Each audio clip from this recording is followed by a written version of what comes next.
சிறுபான்மை பெரும்பான்மை என பிரித்து பார்த்து அரசியல் என்ற வழக்கமான அரசியலை திமுக நடத்தி கொண்டுள்ளது என சட்டமன்ற உறுப்பினர் வானதி ஸ்ரீனிவாசன் தெரிவித்துள்ளார். தமிழக அரசின் வக்பு சட்ட திருத்தத்திற்கு எதிரான அரசின் தனி தீர்மானத்திற்கு எதிர்ப்பு தெரிவித்து பாரதிய ஜனதா கட்சி உறுப்பினர்கள் வெளிநடப்பு செய்தனர். பின்னர் சட்டப்பேரவை வளாகத்தில் செய்தியாளர்களை சந்தித்து பேசிய வானதி ஸ்ரீனிவாசன், திமுக அரசு தமிழக மக்களின் பிரச்சினைகளை தீர்ப்பதில் கவனம் செலுத்தாமல் மத்திய அரசுக்கு எதிராக ஏதாவது ஒரு வகையில் ஒரு தீர்மானத்தையோ அல்லது ஏதாவது ஒரு பிரகடனத்தையோ கொண்டு வந்து மக்களை திசை திருப்ப முயற்சிதான் வக்பு வாரிய சட்டத்திருத்த மசோதாவிற்கு எதிரான தனி தீர்மானம் என்றார்.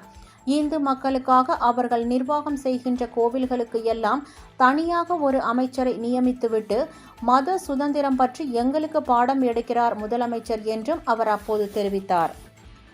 நாட்டில் இருக்கக்கூடிய இஸ்லாமிய மக்களுக்கும் கிறிஸ்தவ மக்களுக்கும் இந்து மக்களுக்கும் அரசியலமைப்பு சட்டம் சமமான உரிமைகளை வழங்கி இருக்கிறது. ஒரு மதத்தினுடைய பின்பற்றுவதை, ஒரு மதத்தை அவர்கள் அந்த வழிபாடு செய்வதில் எந்த விதமான பிரச்சனையும் கிடையாது. சட்டம் அதை முழுமையாக அனுமதிக்கிறது, மத்திய அரசு முழுமையாக பாதுகாக்கிறது. ஆனால் இந்து மக்களுக்கு